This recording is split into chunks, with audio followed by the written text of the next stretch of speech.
Hi, welcome to Mini Pod with Dave Jacobs of Small Church Pastor. No fluff, just good stuff in under 5 minutes.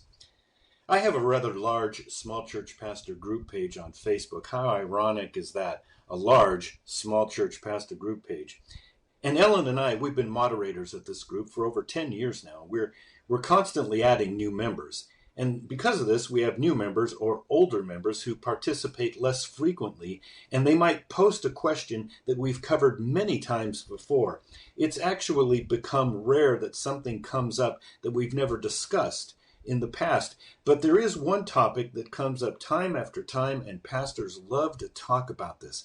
In fact, if someone asks this question or poses it as a topic for discussion, I can guarantee that it will have a minimum of 50 responses. You want to know what that topic is? It's the topic of preaching.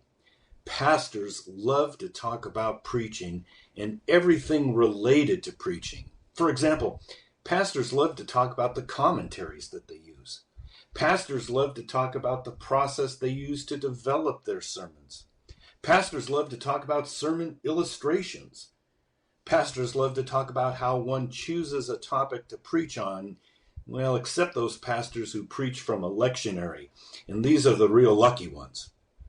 Pastors love to talk about how long their sermons are, except for the pastors who come from a tradition where shorter sermons, 15 to 20 minutes, are the norm. Again, these are the real lucky ones. But you know what else pastors love to talk about? Pastors love to talk about how much time they invest in sermon preparation.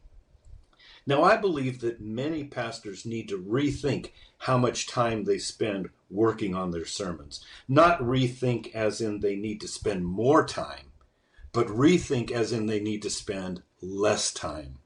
There, I said it. I bet some of you cringed when you heard that. Time spent on sermon preparation is a matter of return for your investment. Now, if you're a fully funded pastor of a medium or large-sized church and you've got a staff that does all the pastoral stuff, you can spend most of your time supervising your staff and sermonizing. If that's you, well, good for you. You can stop listening and move on and sermonize.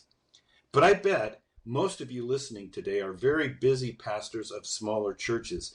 You might be a very busy bivocational pastor of a smaller church. Most of you are busy, and what my experience has led me to believe that you're probably too busy. There's all kinds of important things being neglected in your ministry and maybe your family or your marriage. If you're anything like most of the pastors that I talk to, you wish you had more time for your family, for a hobby, for exercise, for prayer, for reading, and think about this, recreational reading. And maybe just you wish you had time for a nap. If the number of hours you invest in crafting your sermon takes away from equally important, if not more important things, it's not a good return on your investment. Let me encourage you to try this experiment. For 1 month, cut back on your sermon preparation time by 2 hours. And at the end of the month, ask your spouse or a couple members of your church if they think your sermons are better, worse, or the same. You know, I've never had a pastor do this experiment and conclude that their sermons were worse. If, however, you conclude that your sermons are worse, then you can always add back those 2 hours. But if your sermons are better or the same, that tells you that you could take those 2 hours and use them in an area that would be a good return for your investment. It's all about return for your investment. Invest your time wisely. This is Dave Jacobs of Small Church Pastor.